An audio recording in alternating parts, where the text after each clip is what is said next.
Welcome to the Call to Flourish podcast, sponsored by Divine Mercy University. My name is Thomas Cronquist. I'm your host with Father Charles Sikorsky, the president of DMU. Father Charles, how are you today? Good day, Tom. All good. Looking forward to today's show and topic, an interview with Dr. Ewing. It's going to be very interesting. Our guest is Dr. Chris Ewing. He's a professor at DMU and an expert in the psychology of leadership. He'll talk with us about his work and his book, Living Your Leadership. Dr. Ewing, welcome to the Call to Flourish podcast. Please tell us about your work and how you became interested in the psychology of leadership. Thanks, Tom. Thanks for having me. It's a great honor, especially to talk to Father Charles again. It's been a while. My background is initially Air Force. I joined in 2004. I was in ICBM operations in lovely Minot, North Dakota. Spent about 8 years in the Air Force launching rockets and monitoring ICBMs before I transitioned over to work in the medical field. I was in operations and call center, and I've done quite a bit of that over time. While I was in the Air Force, I did get my doctorate in educational psychology. I crossed over a little bit into the leadership field, which is typically reserved for our industrial organizational psychology folks. But it really suited my interests, especially after my time in Iraq and the time that I've spent working in the civilian field, watching great and poor leadership happen.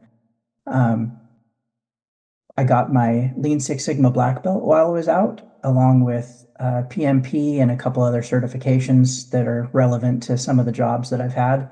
And I've taught at a half dozen universities or more in the last 10 years. My favorite, and don't tell any of the other universities this, is DMU. DMU aligns with my Catholic faith, and the ability to be able to teach leadership and psychology at the same time is almost unique to DMU. So kind of that's where my background is. Psychology and leadership. I wrote a book several years ago. It's in its second edition now. It's been used to develop courses, both formally and informally. And it was a real work, a labor of love to get that out there. Tell us a little bit about what you mean by, or what is meant by psychology of leadership. So psychology of leadership, leadership has a lot of interdisciplinary folks looking at it. Leadership in particular is, I believe, rooted deeply in the experience of self, the understanding of self. And that has so much to do with awareness and authenticity, the sort of things that Bass, Avolio, some of our other great thinkers have talked about. A leader really should understand themselves first. I was just explaining this to a group of young men and women.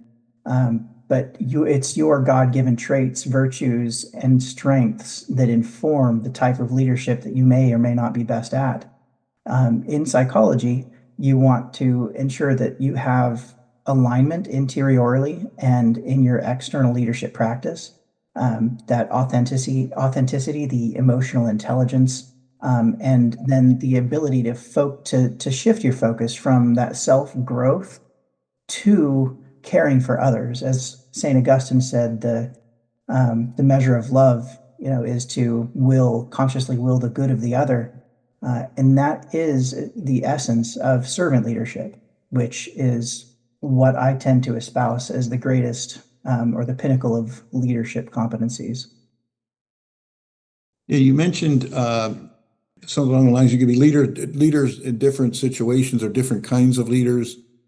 Some people say, well, leaders aren't made, they're born. And I'm wondering what you think about that, and what you think about, could someone be a good leader in one kind of activity or one kind of organization and not in another?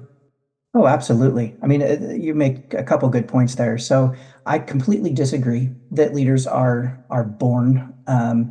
If that were true, then every Roman emperor would have been an excellent leader. Almost none of them had any leadership training per se. That's one of the reasons that royalty, even though it was successful probably the longest in civilized human history, one of the reasons that it failed so often. Our training, especially if you look at military institutions, training is what builds good leaders. Training and education, self-awareness, which is one of the reasons that military leadership doesn't necessarily translate perfectly into the civilian sphere, because it's a lot more directive in nature. And I believe you asked also about whether somebody can be a good leader in one situation versus another. And the answer to that is basically the same, along the same vein as military leadership. There are different skills required in different scenarios. I know some outstanding bureaucrat leaders who could manage a spreadsheet better than anyone, who could also ensure that government employees had everything that they need. But if you put that person in a situation that requires a great deal of empathy, or if you put them in a training scenario where they have to lead a training group, or a professor who has never had any leadership experience, that person might or might not be able to lead in a classroom. You hear a lot about leaders and leadership today. Who's a good leader, who isn't? Are there any theories of leadership that are really antithetical to our understanding, your understanding of good leadership? No, absolutely. I would say that any authoritarian style leadership, any bureaucratic style leadership, is antithetical to the Catholic Christian worldview and the psychological worldview. So if we're talking about the value of authenticity, of emotional intelligence, of understanding and serving others, then that's not something you see in authoritarian leadership styles. Also, laissez-faire leadership, where it's essentially management by exception, or just completely laid back and letting things happen. We can't allow that sort of lackluster or dictatorial leadership to stand. So, yes, there are certainly leadership styles that I would say more closely align with the negative aspects of humanity. What is a good leader, and what are the essential characteristics to be a good leader? A good leader establishes trust. First of all, trust is foundational. They demonstrate that they care about their people in a tangible way.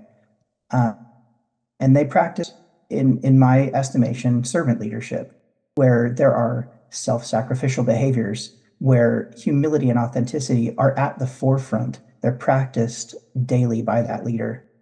In addition to exhibiting self-leadership, where you have excellent emotional control and the ability to use your own strengths and weaknesses, or use your strengths and improve your weaknesses on a daily basis, is something that we're looking for. Obviously, integrity is incredibly important, which aligns both with Judeo-Christian morals and with good leadership practice. And we also like to see people inspire and empower their followers. There's nothing wrong with transformational leadership, for example, but I believe that it lacks in that self-sacrificial behavior and in the emphasis in leader humility. Okay, so sacrifice, humility, trust, inspiration. Could you give a few examples that we may be familiar with, who you think is a really good leader from business or world or history? No, absolutely. And I would point to the leaders that Jim Collins points out in his book, if you're talking about business, for example. But one of the first ones that immediately comes to mind for me is General Colin Powell. Rarely in the last 30 years have we seen a leader who is so universally liked and respected. He was always willing to go to the front line, to ask for advice, to incorporate that feedback into his daily practice. Mother Teresa, obviously, Saint Mother Teresa is a fabulous example of someone who was always willing to lead from the front, to lead authentically, to tell people, sometimes in very blunt but always very true way, what she meant and what God intends.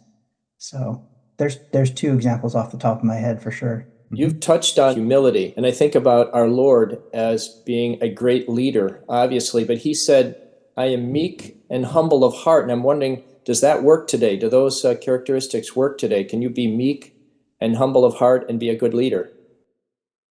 You must be. You must be meek and humble to be a good leader.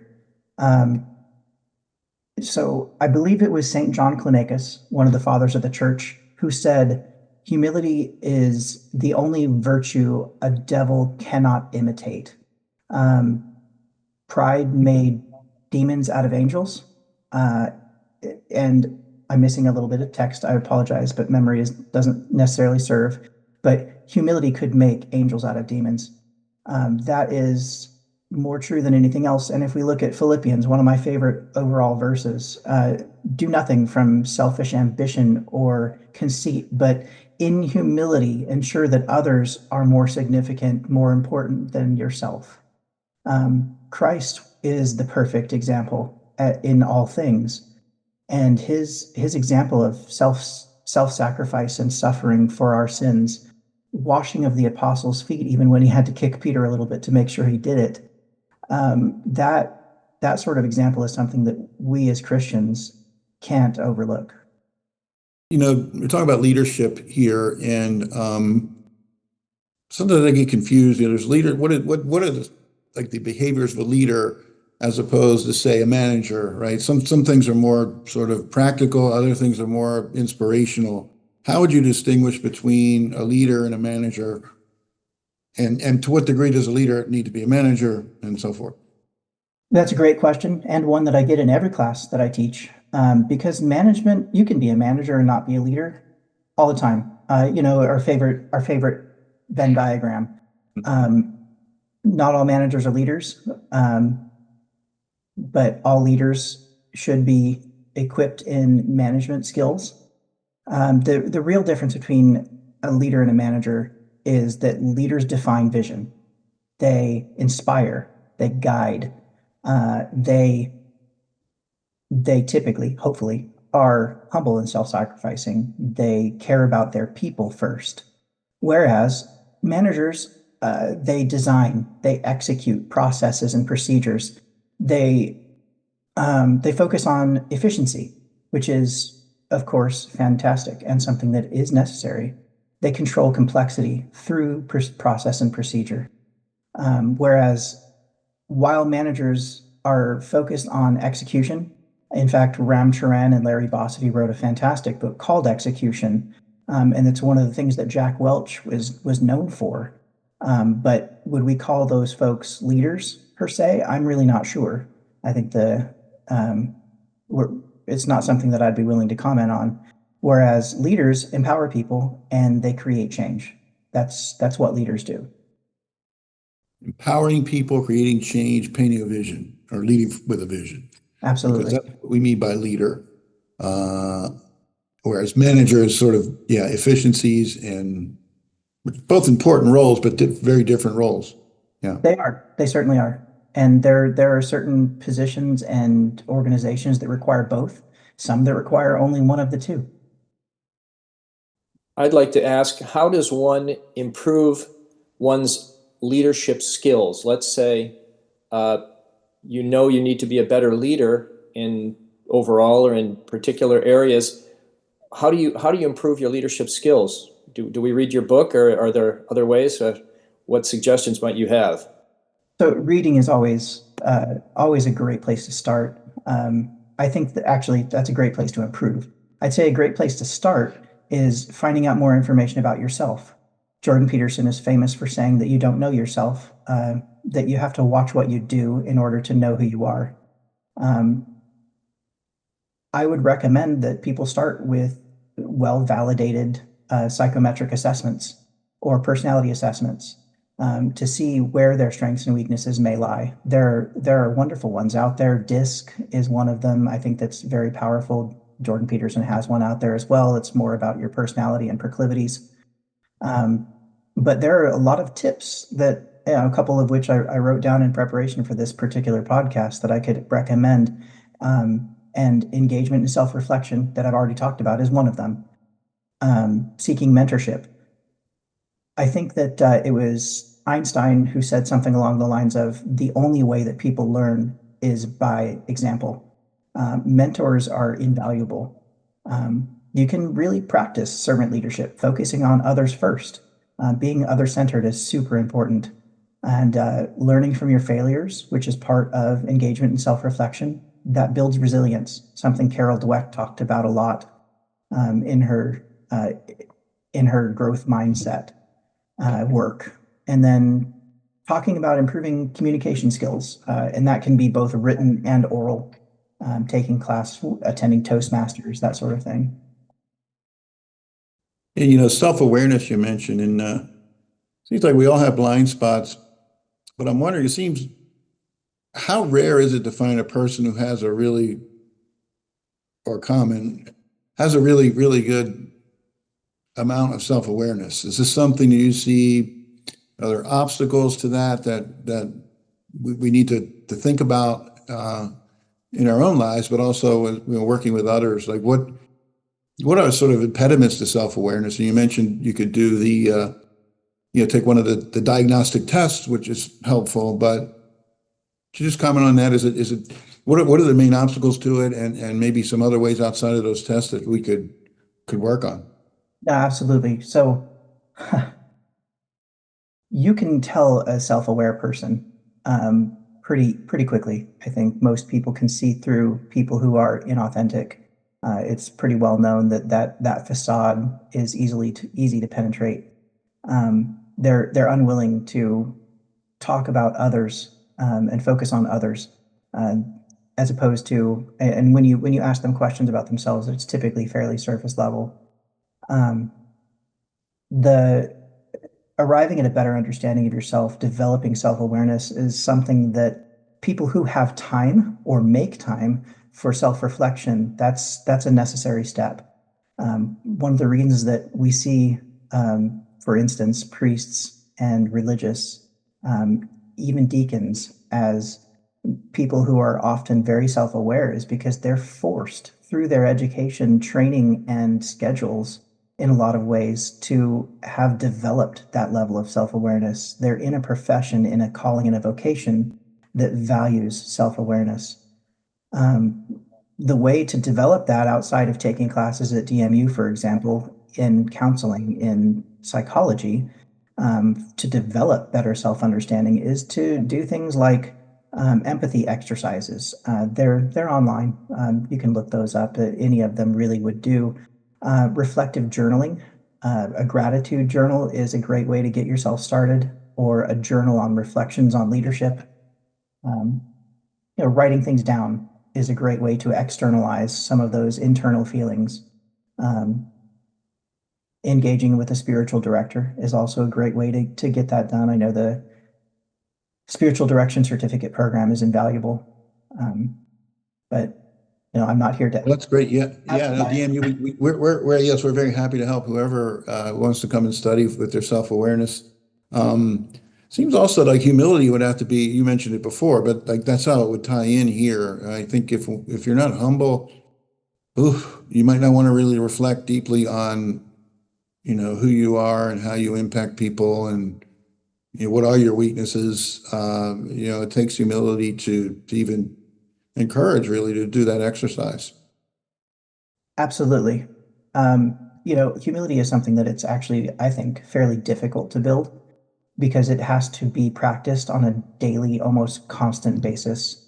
If I'm not totally mistaken, it was Leary and Banker.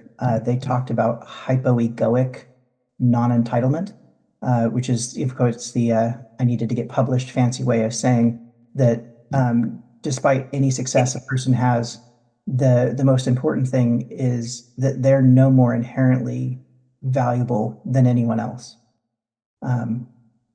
And then practicing humility in leadership really is not about devaluing yourself, but having authentic confidence in yourself, in your abilities. And that is pretty rare to see. Yeah, people, there's a misguided notion of what humility is. Humility does, I mean, if it's, you know, certainly it involves recognizing our weaknesses, but it's also a humble person who can recognize his own strengths. Like, hey, I can do this. I am good at this. You go to the extreme. Babe Ruth supposedly once said, it ain't bragging if you can do it. Uh, but I think too often we think of humility as sort of beating up on ourselves and just kind of look, oh, I'm no good and I could do this wrong and that wrong. And, certainly we shouldn't be afraid to talk about our weaknesses and failures, but at the same time, in a healthy way, understand what we're good at and what gifts we do have and what things we can do. And you have, like you say, much more confidence, and especially when you're talking about leadership, to somebody who wants to follow the person who, I don't know what I'm doing, I'm no good. At DMU, some people do that a lot because of me, but anyway, it's interesting. You mentioned some different theories out there, and you like servant leadership. My guess is there's a lot of good in the different theories as well, and there's probably some continuity among the different ones. What are some of the biggest ones that are out there? Let's see. So a lot of people have heard of some of them. I know the one that I was trained on in the military was the full range leadership model, FLRD, I think, or FRLD. So that essentially just was a grab bag. They actually referred to it as a toolkit, which included several different styles of leadership in it.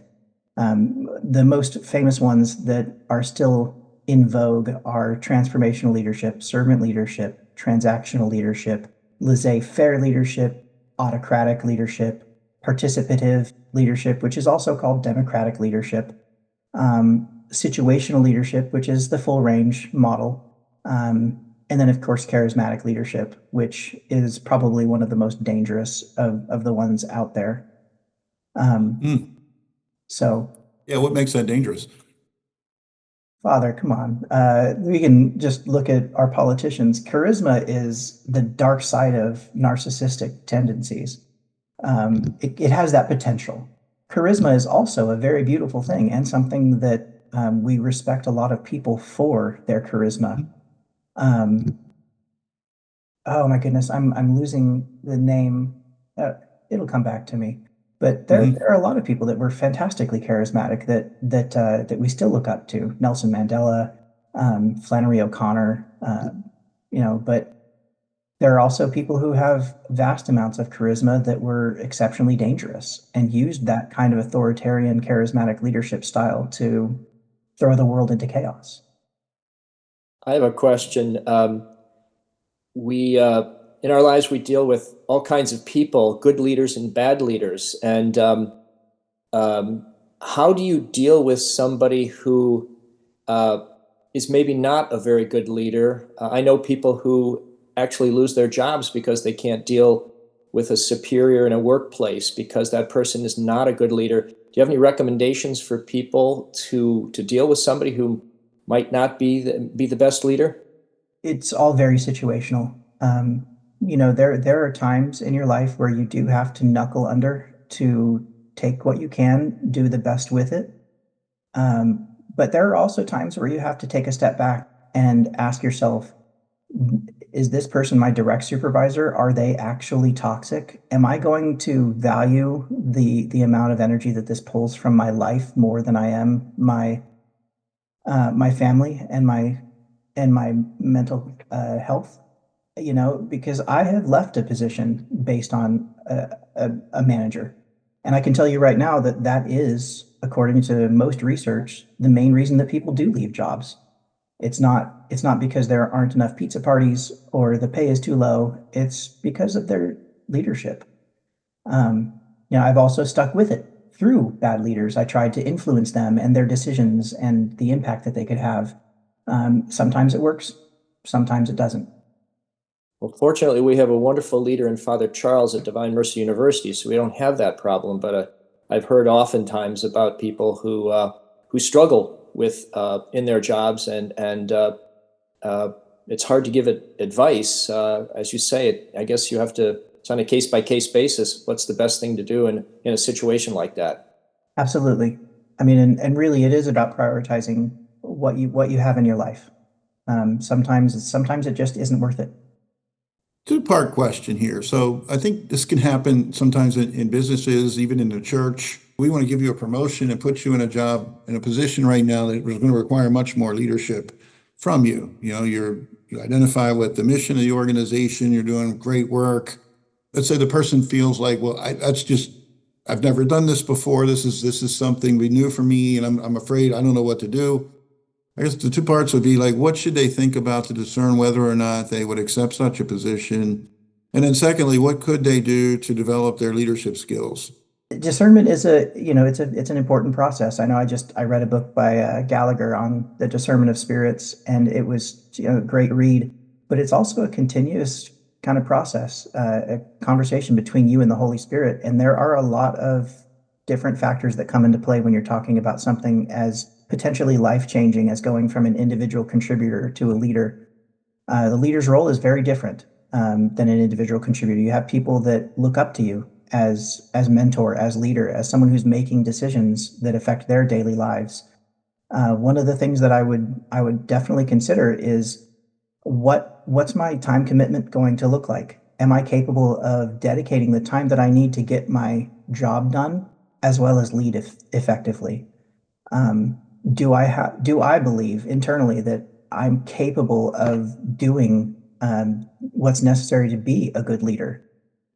If you feel that you can grow into the role, that's one thing. But if you feel like you're going to stumble and fall on your face and you have serious dread about it, then that's probably something to consider.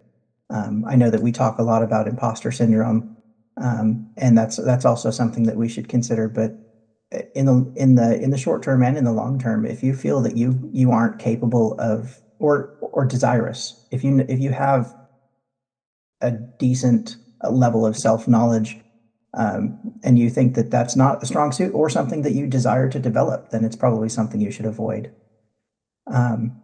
But I always tell my people, my subordinates, that I think that anyone can be a leader if that's something that they desire. And if they're interested in doing that, to answer the second part of your question, there are a lot of great ways to positive, easy ways that they can kind of broach the topic. We've already talked about authentic self-assessment and so forth, leadership reflection journals. It's a practical practice. Just the basic writing of things. If you can just put a pro and con list, a list together of the types of duties that you expect to be doing, and compare that, hopefully in dialogue with the person that would be hiring you, that would be a great start. I forgot to mention that you should also assess who you're working for. If you're being promoted, are you still going to be working for the same person? Will you be working with someone new? Do you know them well enough to know if you're going to mesh well with them, if your leadership priorities align? I know that I have been promoted and worked in areas where my leadership didn't align with the other person's leadership.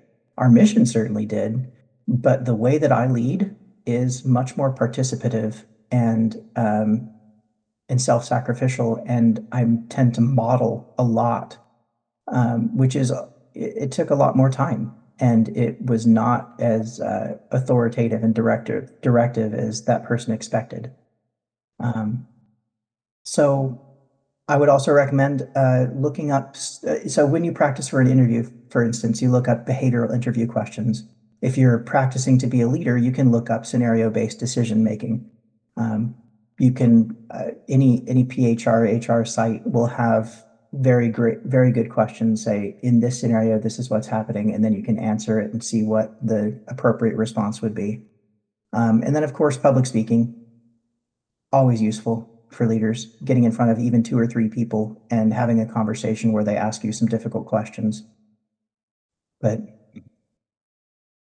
going back to the virtue of humility, I think that must be one of the most difficult virtues to develop. All virtues, need effort, but how important is prayer in developing that virtue? And have you seen? It seems to me that would be essential. How have you seen people who have grown in their spiritual life also grow in the virtue of humility and their leadership skills? I don't think that you can grow in your spiritual life and not grow in virtue. But I hope that that's true. I do know that prayer is integral to developing any of the Catholic Christian virtues, and I know that Dr. Gross would be hopefully applauding me at this point because I did read his very difficult book that he assigned me about developing virtue. Humility in itself is very difficult. Among the virtues, I would say that because of the amount of sustained cognitive effort it takes to not only know yourself, but know your strengths and weaknesses, to be able to work on those and to be able to put others first on a daily basis, minute to minute, is very draining. And I already mentioned Flannery O'Connor as someone who was charismatic, but she also had a really good quote. It's lengthier than this, but I remember the back half, and it's the first product of self-knowledge is humility. And so knowing yourself, understanding your strengths and weaknesses, working on those is absolutely crucial to the development of humility. But how can you know yourself without exploring, we'll say, the interior castle, if you will, going back to Saint Teresa of Avila? God is at the center of any Christian. We've invited him in. We're made in his image. Understanding where he sees our greatest weaknesses and our greatest strengths, I think, is crucial as well to developing humility. So we're looking at leadership here you're teaching a master's of psychology program. And so someone's out there wondering, man, I usually these leadership, or many times leadership programs are in business schools and so forth. What from your point of view, what does psychology, or taking it in conjunction with other psychology courses, to what degree is that an advantage over, say, doing it at a business school, and then doing it with DMU, with our Catholic anthropology? How does that make a difference? A great question. And I wasn't being facetious earlier when I said that teaching in the psychology program in leadership is my favorite course to teach. Not selfishly because I wrote the course, but because this course, from a psychological perspective, is probably the best way to learn about servant style leadership. I've taught leadership at other universities, in masters, in doctoral settings, and they're always in the School of Business. One time I taught in IO psychology, and it was a leadership course, but it was focused solely on transformational leadership, which is also useful. But the great thing about teaching from a psychological perspective, especially a Catholic Christian psychological perspective, is that leadership is integrally tied to self-knowledge, to emotional intelligence, and positive psychology. It's tied to coaching, helping people develop self-awareness, resilience, and the ability to lead. So emotional regulation is not something that you're taught in business schools. You're not taught EQ. And I know that there's a lot of literature out there about the effectiveness and so forth and measurement of EQ, but essentially emotional intelligence is, even in its component structure, is exceptionally valuable. Authenticity is talked about elsewhere, but understanding what psychological masks are, and how those look in yourself and in others, understanding what narcissism is and how that ties to things like self-confidence and charisma. That's not something that you're going to get in a business program. And of course, there's the aspect of ethical decision making that you can get in a business program, and you probably do, but not in the leadership program, and not something that's informed by Catholic Christian values. Can you tell us a little bit about your book? What prompted you to write your book? And I'm sure there are a lot of books out there about leadership, things of that sort. What distinguishes your book? What brought you to to write it. Tell us a little bit about Living Your Leadership. When I started writing that book, it was an article. I thought to myself, I've read a lot of leadership books now, a lot of starting in about the 70s with servant leadership when Robert Greenleaf started that theory, and then moving on, and I realized there was such a thing as self-leadership, which isn't really taught very, very many places. And it really struck me that the development of self, the self-knowledge and the ability to move internally to externally in kind of the social cognitive theory that Albert Bandura embraced was one of the main problems with leadership theory in general, because we hop right into in just about every theory, including servant leadership, you should just start leading. Well, no, you shouldn't. You should know yourself first. You should lead yourself first.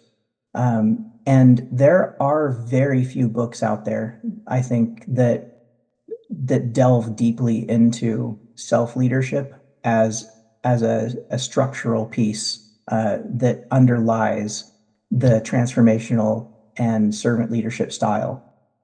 Kevin Cashman wrote a great book about it, Leadership from the Inside Out, but it's more of a textbook. It doesn't include a lot of anecdotes. So when I wrote my book, I thought to myself, you know what, this is going to be useful for teaching, for explaining my particular theory.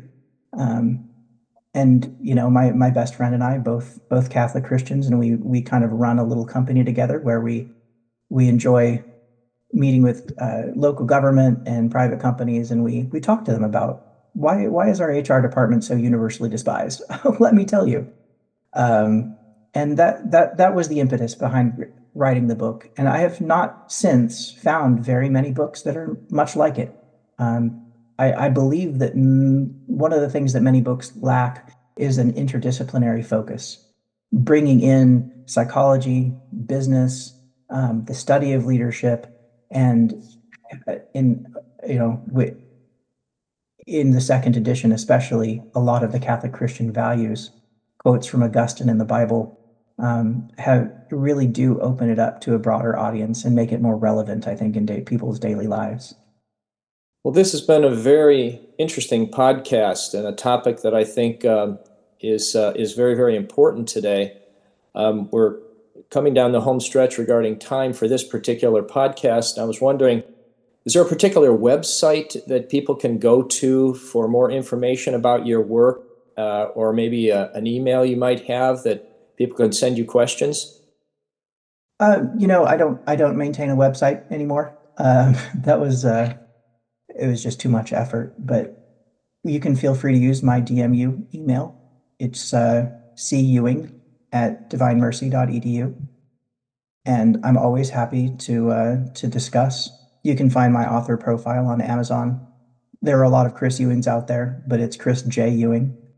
And I'm also available on social media, LinkedIn especially, for things that are professional related. Well, Dr. Ewing, I'd like to thank you so much for this very interesting podcast. I don't know, Father, you have any final questions or comments you'd like to make? Well, it was really an interesting conversation, Dr. Ewing, and learned a lot. And, putting in self-knowledge is so important. I think that's one of the big takeaways. And then just the need for virtues, humility, and the ability to inspire. So thank you. Thank you. And, sucking up to the boss, I have really appreciated your style of leadership over the years. My main interactions are with Dr. Clausy, and Julia is a fantastic leader as well. So I see what you're doing at DMU, and it's always a pleasure. Thank you. I appreciate that coming from you. That means a lot. Thank you. Thank you for being with us, Dr. Ewing.